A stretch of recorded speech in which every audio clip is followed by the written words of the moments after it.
Grand Rising, Grand Rising. Let's thank God for another day. No complaining, no crying. It's Dad Chat TV. It's your host from the East Coast, South Side, also the West Side. Jamaica Queens in the building.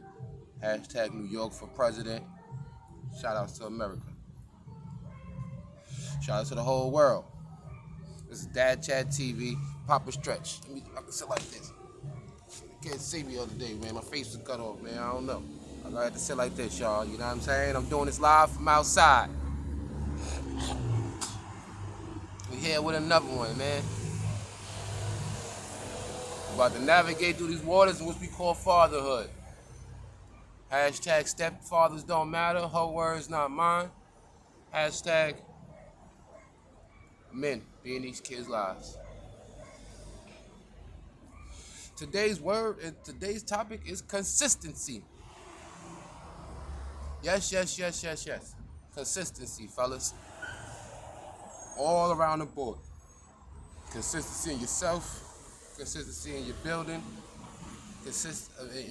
in your business, I meant to say, in building, consistency in dealing with your children, in your relationship if you're in one, consistency with the relationships between your siblings, your friends, your family, and most of all, consistency with the good Lord.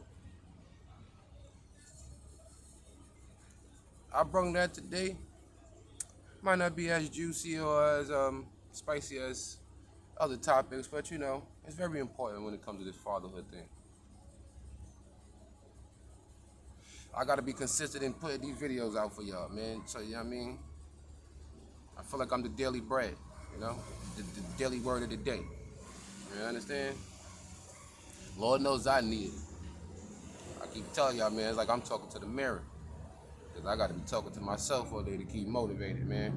Also, I get this video out before my nephew comes, Wolverine.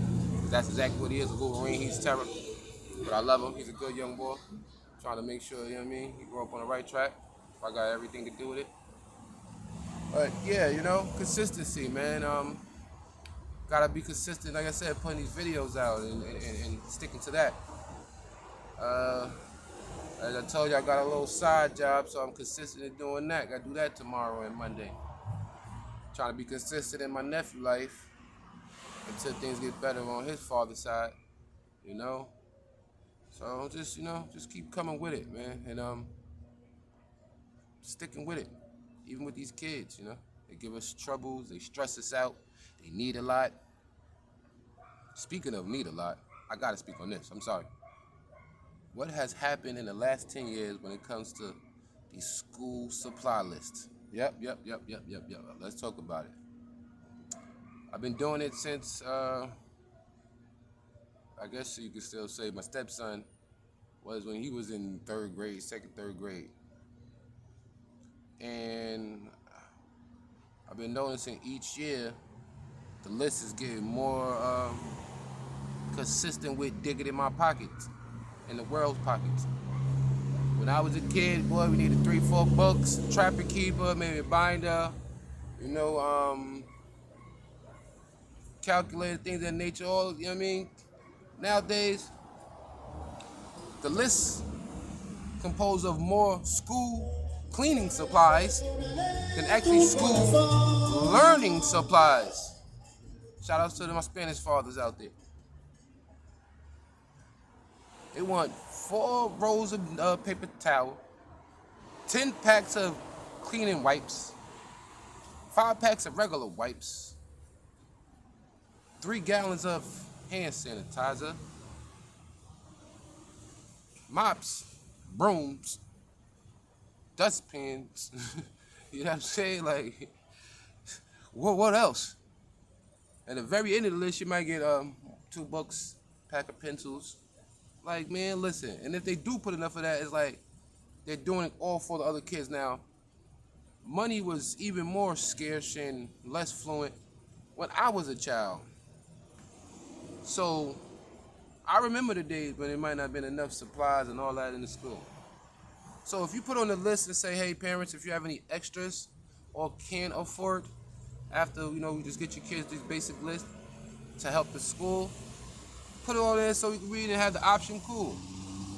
Don't put a list nowadays and you come in like this is some mandatory list, and then you got these women, the non-reasonable ones who think everything got to be perfect. The sensible ones, y'all understand, so this ain't for y'all, ladies. But the nonsensical ones want to fuss and argue as if like the kid supposed to have all this before it starts school. None of that matters if my kid going to learn. If I had nothing more to buy but one book, one pencil, that should be more than enough for my kid to go learn how to read and write, add, subtract, multiply, and divide. Nothing else matters. So the fact that they're consistently, you understand? Word of the day is consistently coming up with this $3,000 list. Bad enough, clothes is more expensive than what it's ever been. Food is more expensive. Kids want snacks every day. Ain't no more giving no one kid, two kids, a couple dollars a day. Nah, you gotta give them all $8 to $10. You understand? A roll won't cost you $7. So now, on top of what shoes and clothes and food cost, once again, y'all come with a whole cleaning supply, a whole school supply. Not a class or a learning supply list, a school supply list. Literally, for the whole goddamn school. Which doesn't make any sense, man. You understand? Once again, if it's 3,000 kids in the school, the expectations and the naiveness and I think, the irresponsibleness of y'all to assume to send that list that everybody might have it. Now, even if y'all don't say it has to be done that way, to still put it out there, and when parents see that, you got some people that's gonna see that and just feel like, damn, I can't even reach the goal of this. You know? It's not always about what people have or don't have. It's how we feel about it sometimes in the world we're dealing with. And when you got things that are gonna make people feel or always notice their shortcomings, I mean, it's not good for the mental. The mind controls the body. So, that's crazy, schools. Bad enough the kids only going to school 6 hours a day, out of the day nowadays. And 2.5 hours of it is some type of free progressive time. They're getting 40% more days off. What is going on, man? How could a parent back in my day? Parent can go to work, drop their kids off, even if they're a little late for getting to school or late getting to work, and make it back at time after to be able to pick their kid up. 8-hour shift. Can't even work an 8-hour shift. Because if you don't live right near the school and right where you're working, if anywhere you travel, of course it travels at least an hour away, you're shot in the foot, man. That's why it's even more important nowadays for these kids to have both parents if necessary. So people just, once again, I don't judge somebody humping and playing. I ain't no hypocrite, man. You understand? I ain't perfect, and I had my times when I was living free willy-nilly. So this ain't about that. And it ain't about judging whether the right or wrong party. That's a whole nother topic. It's about at least, if it isn't some just sexual casual thing or one-night stand thing, attempt to be with the mother of your kids, fellas. You understand? If you got multiple of them, hey, try to be one. I suggest it, man. I ain't gonna lie to nobody because, once again, it's hard for the women to live without the fathers nowadays and be able to go work a successful shift and they'll be with the kids. And for the fathers, it's also hard too if you're living somewhere else and you're still doing your part. Like, you know what I'm saying? It's just different schedules. You might work this time of the day, the night, and then sometimes it don't always, you know what I'm saying, coexist with each other or align right. So where you got to get the brother, cousin, uncle, somebody to do it. You know? You leave it up to my baby mama, she'll tell her, oh, I didn't want her to work or do nothing. I'm a black man, try to hold her down and keep her oppressed by my dollar and my thumb, which is the furthest thing from the truth. She was putting me in a position where she can work any given time, and I'm on standby to just have the kids and try to make money when it's all said and done. And it can't work like that, you understand? However, the money that I still bring in, I'm still breaking bread with 100% of it. So I'm trying to understand that part, but that's neither here or there. It ain't always about me. But yeah, fellas, man,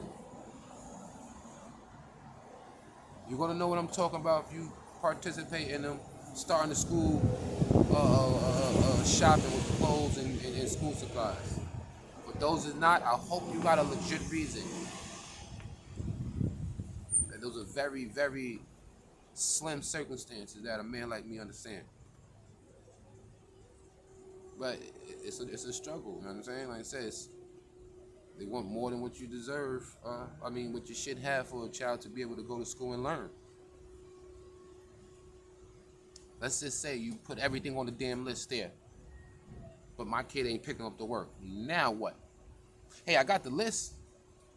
So now you doing your part to make sure my kid knows every goddamn thing. Because I got all the paper towel you needed. Got the Clorox, got the bleach, got the detergent, got the brooms, the mops, mop ringer. You understand what I'm saying? I got every goddamn thing. Is my kid picking up on this information the same way it's supposed to? That's what I want to know. But like I said, if I can afford nothing in the world and I still send to school, which is mandatory, you understand? That's another thing. They make it seem like they don't want you to bring the kid to school. And the mother acting like that. Oh, they can't go. They don't got this. They don't got that. They're going. The hell? So they're in school to learn, not to provide. Let's get it straight. And I ain't gonna keep letting y'all hold me hostage and stick me up. Pause. Shout out to the Mets and the Majors. It's always Queens. I keep telling y'all, man, you're never gonna catch me slipping. You heard? But yeah, man, these are things we gotta come to the table and talk about. Like I said, I got sisters, I got mamas. I watch vids. They be talking about this stuff. They figuring out. You know what I mean? Even as fathers, it ain't just gotta be the mamas. If you ain't got it, you can go stand on one of them church lawns or the places that give toys and all that too. That's part of your fatherhood. Ain't gotta just be no women that gotta make them sacrifices. Fellas, you can get your behinds up there and go stand and get your kids what's necessary. Kids don't have to know where it come from. Whether it was free, whether somebody bought it, whether you found it. If it's new, clean, it can be used. There you go. As much as I'm gonna get on these women about the issue, fellas, we gotta do our part. We gotta be able to show the world, the women, and the children that there is nothing outside of pushing them out that we cannot equal up, just like they've been doing for years. They've been doing the role of the fathers and all that, at least in my life and the ones who didn't have it. They've been leveled up and showed us they can match us outside of just, giving the boy certain levels of manhood, same with a daughter. But outside of the gender position of it, shouldn't be nothing that we don't do that they don't do. Doctors, school, spending all your money if necessary, finding that help whether you don't got it, begging and borrowing, flipping over a mountain or a rock if you have to, staring online, going to some charity. There should be no shame in your game if you're a father. Because these women don't have no shame in the game, and that's why they excel, and that's why they're in the position they're in. Kudos to them, especially the ones well deserving of it. Who's bent over backwards, flipped, snapped their spine, put it back together, and still kept pushing for this. There's a million men that have too, but we got to come out and speak and show the world and put it on paper now. You got to do it just for the views and the likes, no, by no means. However, the revolutionary must be televised. And if we want the world to know that we equal up the same goddamn way, some of our deeds and struggles and hardships and sacrifices for our babies should be televised just as well. Because they're going to damn sure televise our shortcomings and all our neglect and all our leaving and abandoning our children with jail and other women and starting new families and whatever else and just not wanting to be there or having to care, which a lot of men suffer from. Screw y'all. Yeah, man, it got the revolutionary got to be televised. We got to let it be seen, man. This is one of the reasons why I'm doing this. If it gets no bigger than South Jamaica for the next 50 years, baby, Armadillo, y'all see the effort your father put in life. and I told my own truth, which is 100% the truth, not my truth. Wasn't gonna let nobody tell you no lies or no truth of me. Right now, I haven't spoken to my kids in the last 7 days, 8 days. I spoke to your mama a little bit here and there, right?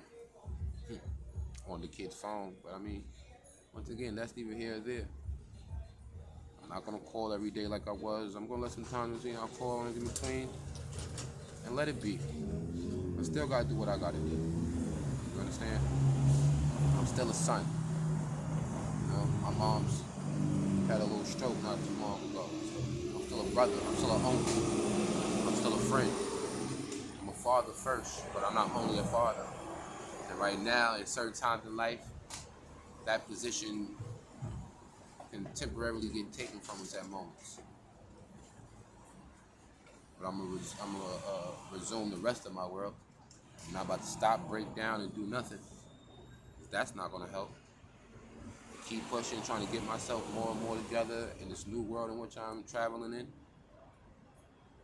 And when the time comes, whether it's next week or next month or next year, I'll continue to tell my babies the truth.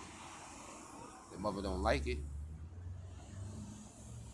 but I tell no lies ever to my babies about her. Whatever I have said to my children about her has been the truth. And I'll tell them the truth of me, and I've told the truth on here, which is documented. Once it's on the internet, it never leaves. So babies, daddy don't lie. I have no reason to. I don't need allies. I don't need assistance or any of that, because I stand on the truth, especially when it comes to my children. So if nobody believes it or understand or agree with the way I present or the way they have seen it or been told from her, whoever, so be it. Do I like it? Is there something in me because I'm a Gemini? And I wish I could change the opinions of some people to make them think the wonderfulness of what I give to the world? Yes. But I'm going to push on day and day, and I'm not going to lose less sleep or let it stress me out more and more because a certain amount of people choose to believe a narrative or lies or whatever it is. I know what the truth is. The good Lord, which we all live under, whether you worship him or don't, that's your business. It ain't for me to judge, say what's right or wrong. But the Lord that I follow knows the truth. And all of my wrongs, I tell him no lies. I might tell humans a lie too. I tell him no lies. Because that'd be a waste of my time. But he knows my truths. He knows all I've done for everybody. He knows all I've done that was righteous and the right way I was supposed to do it. I was talking to my brother-in-law the other day. I mimicked my father and family husbandhood behind the TV shows because I was like really obsessed with TV most of my life, as I kind of am now. And I watched all the shows. So as I got older, whether the world knew it or I didn't express it, I knew it was in my head, and the way I did things was in my mind because I wanted to at least be behind Uncle Phil and Carl Winslow and all these guys, minus as much money as, you know what I'm saying, they might have dealt with. At least Uncle Phil. I know I made more money than Carl Winslow on the TV show. I'm just saying, I ain't boasting and bragging. I ain't got none of it now, but I mean, nonetheless, I did all of that, guys, you know what I'm saying? So, I have to get out of my own way like a lot of men do, hoping that these certain particular people appreciate or see the goodness in which I've given, knowing that they never will. Because if they was able to, they would have never demonized or Canaanized me from beginning. You understand what I'm saying? So, I'm learning to get out of my own way and not expecting that these people I've done the most for in life see me for that. You know? That's a flaw in me. But I gotta, learn how to overcome. Maybe there's other fellows that's out there that's like that. And for those who are not, kudos to y'all, and please give me the information or a motivation speech or whatever it takes to help me learn how to have that mentality. And parting, you know, people back there doing a little cutting the grass. I tell you, I'm live and direct, man. Live from the west side. But yeah, fellas, you know, this is just more food for our thoughts, man. Just more consistent content I'm trying to put out and just dialogue, you know. I watch all the foolish stuff and entertaining ratchetness on live, so I love it like everybody else. This might not be the most entertaining, and you know, I'm not always talking and I ain't speaking on somebody being hurt or craziness, but for those who which this type of stuff matters to, check it out, listen to it, you know. If you're a fellow man such as myself, you know, because I know, and all I've been through and still am going through, I will watch this content. As much as I watch all my BS stuff, if it was somebody else, Lord's honest truth, I will watch it too, because we need some time to hear it. Like I said, have a table. Once, like I said, I'm gonna get a round table full of people. It's coming soon. Y'all just bear with me. Where we can figure out how to get this out without over drugging, even if it is weed, over drinking, or whatever else you might indulge in. Blowing up, arguing and fighting with people, misplaced energy and anger. Even the person this might be aimed to. You know, like I said, it ain't always about the issues with the mother or the baby mothers, fellas. Some of us has issues when it comes to our parenthood, our fatherhood with our mothers. Some of y'all have some mothers that's overbearing that won't let y'all be fathers and think they know it all. It comes in between your relationship with your wife and your kids, and it's screwing up your fatherhood in that way. Some of y'all have issues with your siblings in your business or going through different things that might affect your fatherhood. Ladies, it ain't all about y'all in a negative way or in a positive way. Y'all not always the problem when it comes to fatherhood. There are so many different aspects of this thing. You understand? Even to some as trivial or minute as learning how to teach your kids how to be around pets, dogs. You understand what I'm saying? Everything is something when it comes to this parenthood, this fatherhood thing. That's what I've learned. It ain't always about the drama or what people expect. Just like I said, the baby mama. That's a big part of it because it's part of my world. So I can give y'all who I am. But there are other things. You understand? So with that being said, Dad Chat TV, Papa Stretch, love you guys. I'm coming live from the west side. South side, we outside. Hashtag New York for president. Hashtag stepfathers don't matter. Her words, not mine. Love, y'all.